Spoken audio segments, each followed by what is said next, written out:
The government's accused of making it harder for some people to vote, because this is coming. The way we vote is changing. You now need to bring ID. This affects general elections, and on May the 4th, it'll affect England's local elections too. Labour's described this as a blatant attempt to rig democracy in the favour of the Conservative Party. In a viral tweet, the writer Armando Iannucci claimed the policy is simply biased against younger voters, designed to suppress their vote. And he raises concerns about which photo ID can be used, as do the Lib Dems. Well, what the Conservatives have done, they've said that older people who have a bus pass can use that as a form of identity, but young people who have a young person's rail card or travel card can't use that. But let's look at these concerns. It's true that over 60s Oyster cards can be used as voter ID and that 18+ Oyster cards can't. And on this, the government has this explanation. They are different. The 60+ eligibility is significantly more requirements. There is a requirement for a passport, there's a requirement for a driver's license. This is right. Getting a 60+ Oyster card is more stringent. And while younger people can't use their Oysters to vote, government commissioned research has found that 99% of 18 to 29-year-olds already have a form of photo ID that can be used. Compare that with 92% of unemployed people. The data suggests it's disadvantaged groups, not young people, who are least likely to have the right photo ID.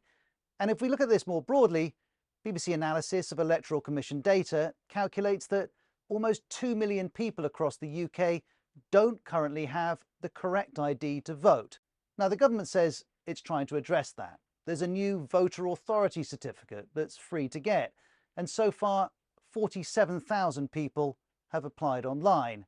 Evidently, there remains work to do to ensure that people both know the new rule exists and how it works. But the UK's Electoral Commission, which is independent, is in favour of voter ID. In a 2014 report, it said a lack of voter ID was an actual and a perceived weakness in the system, and this former Tory advisor is convinced. We use ID when we go to collect a parcel. In Northern Ireland, they've had it for about 20 years. There are very reasonable things that you could see in the long term would benefit and add to the integrity of our electoral system. That's not about saying the system is currently rife with fraud. It's just saying, in general, it would be better. The government, too, says voter ID is protection against potential election fraud.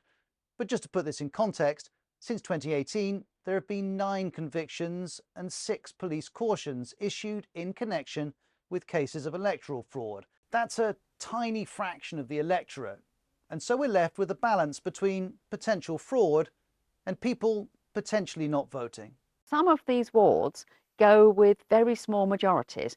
And if someone's sent away and they think, I'm not coming back with the ID, I can't be bothered, and that result is just 1 or 2 votes in it, that could be the difference. It could be the difference. But it's worth noting that voter ID is not unusual. It's already used in Northern Ireland, as it is in France, Italy, Canada, and other Western countries too. And now it's Britain's turn, starting with the local elections in England. Turnout for those is typically lower than general elections. We're about to see if voter ID has been adequately advertised and explained, or if this new way of voting will push turnout down.